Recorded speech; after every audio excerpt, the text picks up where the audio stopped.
Hey Guardians, I just want to let everyone know that I do have both a Twitch and a Twitter, and I'm very active on both. Feel free to come give me a follow on both, links in the description. Okay. Let's pop one of these. Surely this won't be that bad, right? Let's fire this up.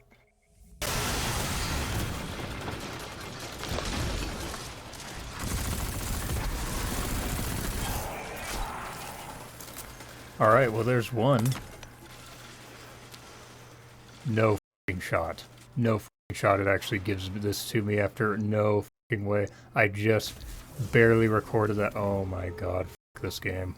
Yeah, that was my actual reaction to getting that Sojourners. Literally a perfect 5 out of 5 PvP roll. I had been planning on starting this video with a montage of how insanely painful farming for seasonal weapons has been in Revenant. So I logged in intending to get footage for that purpose, and lo and behold, that was the first Sojourners that dropped for me in my first run of the day. So maybe we'll do that with Legato or something. But yeah, farming this season is awful. Getting into Sojourners, I admit I've never been much of a Slug fan until recently, at least inside of PvP. For PvE, I definitely like them as utility weapons, but for PvP, I've always used shotguns as defensive tools, meaning if someone is aping me with a special weapon, a melee, a glaive, so on and so forth, I keep a shotgun in my back pocket to give me a chance of shutting that sort of garbage down. Now, generally speaking, I always viewed pellet shotguns as being the better option for this until recently. Revenant has had me using slugs much more frequently, and honestly, I'm kind of a fan now, and that's largely thanks to Sojourners. So, we're talking PvP and a little PvE today. This is definitely more of a PvP gun, but there's some PvE options too. We're gonna talk PvP first as usual, but if you're here for PvE, then stick around because there's pretty good stuff there too. So you can see the full perk pool on your screen now, and this is genuinely a fantastic perk pool for PvP. Now jumping right into rolls, for your barrel and magazine I would go with hammer-forged rifling and accurized rounds, both for range, then a range masterwork. That will take you to 91 range with an effective range of 10 meters. Now in that third column you have quick draw, moving target, offhand strike, and discord. Fourth column, opening shot, harmony, and swashbuckler. Now, as far as combos go, it will really depend on your purpose. For a general purpose or defensive role, I'd for sure go with Quick Draw and Opening Shot. Quick Draw will boost your handling on your draw up to 100, boosting your swap speed substantially, which is important if you need to pull it out in an emergency or for a fast cleanup. I like to combine this with Quick Access Sling. The two combined take your ready speed to a very fast 0.18 seconds. Then Opening Shot, partly for the range, but mostly for the aim assist, just to make hitting your shot easier.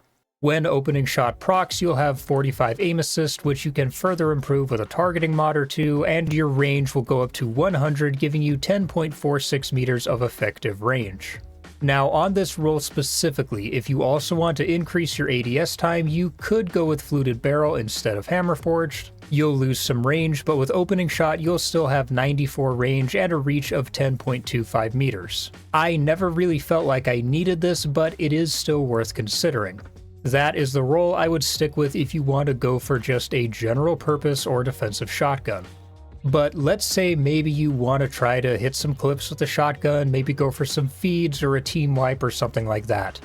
In that case, I would go with the Discord and either Opening Shot or Swashbuckler. With Discord, kills with other weapons will proc Discord, and Discord will increase your ADS speed, accuracy, and AE, but most importantly, while Discord is procced, kills with the weapon will refill its magazine. So if you proc Discord, you could fly at an enemy team, and as long as you're getting kills, Sojourner's mag will just keep refilling for the 7 seconds Discord is active. Now, Opening Shot is still great for this, but with a good melee build, Swash is even better. Swashbuckler gives a stacking damage buff, 1 stack per weapon kill, 5 stacks for melee kills, and at 5 stacks you have a 30% damage buff, and this will allow Sojourners to one-shot to the body at any resilience. So, if you can proc Discord and Swash with a melee kill at around the same time, you're now one-tapping to the body from Swash and Discord is refilling your mag. This is going to be a little bit difficult to pull off, you'll have to get the timing down perfectly, but something worth considering if you're trying to go for montage clips or something of that sort. Now, I did mention moving target and harmony, and while these are good PvP perks, I would just generally avoid harmony since it's not really helping you unless your target is 1 resilience or below, which just isn't happening these days. And while moving target is certainly never a bad option, I just don't value it as much as quick draw or discord there. And yes, of course, offhand strike is also there if you want to go for some funny hipfire kills, but again, I just don't value it as much as the other options mentioned here. Now, all that aside, how did Sojourners feel in PvP? Honestly, even as someone who's still very new to Slugs, it felt incredible and it did exactly what I needed it to. It was fast, snappy, accurate, and lethal. Slug shotguns have become extremely strong players in the meta, so what makes them so strong and are they worth picking over a pellet shotgun? Well, obviously the main thing that makes them strong here is they have superior range to a pellet shotgun. The max range you'll get on a pellet will be around 7 meters, and that's at maximum range. But on a slug, you're generally looking at closer to 10 meters, give or take a little bit. And in the current sandbox with the current special ammo system, the benefit there is inarguable. Having a little extra range will help you fight people just running at you with pellet shotguns or, the glaive titans with ACDs. So are slugs worth picking over a pellet? It really depends. There are trade-offs with each, particularly if you're looking to use the shotgun defensively.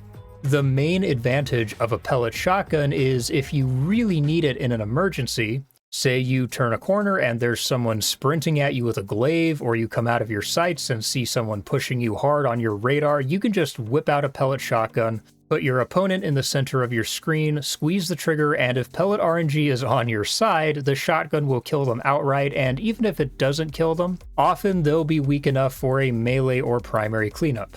Now, with a slug, you do have to watch your aim more, unless you have a substantial damage boost going, such as max stacks or swashbuckler, they will not kill to the body, meaning you will need to go for a crit. This does mean you'll have to be a little more aware of your surroundings, and you'll have to keep a closer eye on your radar. Since in an emergency, such as one of the scenarios I described above, ideally you'll be able to back behind cover while swapping to the shotgun, bait your opponent around the corner, and have the weapon pre-aimed for a crit. But even then, to be perfectly honest, the body shot damage on a slug is insanely generous. If anything, it's way too generous. So if you do need it for an emergency swap, then as long as you can put in a little bit of primary damage, such as a headshot from a hand cannon, you can swap to the slug and hit them in the body, and that's really all that it takes. Now, it might not save your life in one of those scenarios as often as a pellet, but if you're careful and you do play your radar, range, and positioning carefully, then slugs still have the advantage of being much more consistent than a pellet. And this is particularly true if you're on controller. In fact, if you're on roller, you might honestly be better off going with the slug than a pellet just in general, but even then, slugs are still extremely good on mouse and keyboard. The other advantage of a slug is while you do have to be more patient with your aim than a pellet, like I said, they will one-shot more consistently if you can hit your crits. Pellet shotguns can be inconsistent with the one-shot kill. There are times where you'll just map someone at a range that even surprises you, and other times where you can have your shotgun pressed against an opponent's torso and it just whiffs. So if you are confident in your accuracy, then the consistency a slug offers is also a huge advantage and may honestly mean you're better off using a slug than a pellet. And yes, all of this does apply to Sojourners, so for PvP, I'm very happy with Sojourners. Do I think this is the best slug for PvP? I think it's probably a close second in the energy slot. I think Legato is generally the best legendary PvP slug in the game, and we'll have a review on that as soon as I can get a good roll on it. The problem with Legato, though, is it is a world drop, meaning even with the awful RNG systems this season, you will probably still have an easier time getting Sojourners than Legato.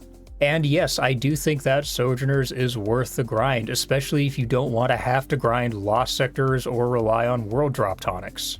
So Sojo is fantastic in PvP. How about PvE? There's some pretty good stuff for PvE here too, and I do think slugs are great as utility weapons, particularly this season with anti-barrier shotgun. I don't necessarily think Sojo is the best slug for PvE, but there are still some very good options here. So in the third column, you have Discord, Heal Clip, and Auto-Loading Holster. Fourth column, you have Incandescent, Precision Instrument, Harmony, and Swash. Now first, I'll talk about the combo I've been using a lot this season, and that's Auto-Loading with Precision Instrument. I like this combo mainly for dealing with champs, barriers in particular, Precision Instrument just for some free damage on hits, and Auto-Loading for obvious reasons. I've used this in everything from Onslaught to GMs, and it's worked great. I've usually been combining this with my PK's build, and it complements it perfectly. Now that aside, you have Heal Clip and Incandescent, and while this is generally a combo I prefer on primaries, with really the main exception being Aberrant Action, this isn't a bad combo on any weapon for PvE.